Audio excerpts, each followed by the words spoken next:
જે ગ્રામ પંચાયતની ચૂંટણીઓ છે એમાં લગભગ 307 જેટલા ગામડાઓમાં આપણે ચૂંટણી યોજવાની હતી, જેમાં સરપંચ અને સભ્યો બંને પદની ચૂંટણીઓનો સમાવેશ છે. જેમાં 38 જેટલા સરપંચોની ચૂંટણી જે છે એ બિનહરીફ થઈ છે. એટલે 38 જેટલી ગ્રામ પંચાયતો સરપંચના પદ માટે બિનહરીફ થઈ છે અને લગભગ 271 જેવા અલગ અલગ જે સભ્યો છે એ પણ બિનહરીફ થયા છે.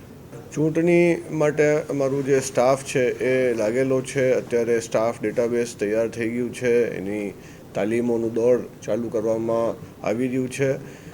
મટીરિયલ જે છે એના માટેની ટેન્ડર વિધિ, આ બધી પ્રક્રિયા પણ પૂર્ણતાના આરે છે અને હવે સંવેદનશીલ મતદાન મથકો વગેરેની પોલીસ તંત્ર સાથે બેઠક કરી, આઈડેન્ટિફાય કરી એ દિશામાં જે પૂરતી વ્યવસ્થા કરી ચૂંટણી સમયસર અને યોગ્ય રીતે, સુચારુ રીતે યોજવામાં આવશે.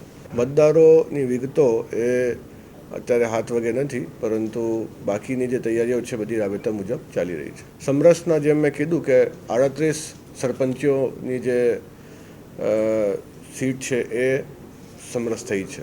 એ હજી પોલીસ તંત્ર સાથે, જેમ મેં અગાઉ કીધું, એની ચર્ચા વિચારણા પ્રાંત લેવલે થઈ રહી છે. ત્યારબાદ અહીંયા જિલ્લા લેવલે એનું અપ્રુવલ થઈને ફાઇનલાઇઝ થશે.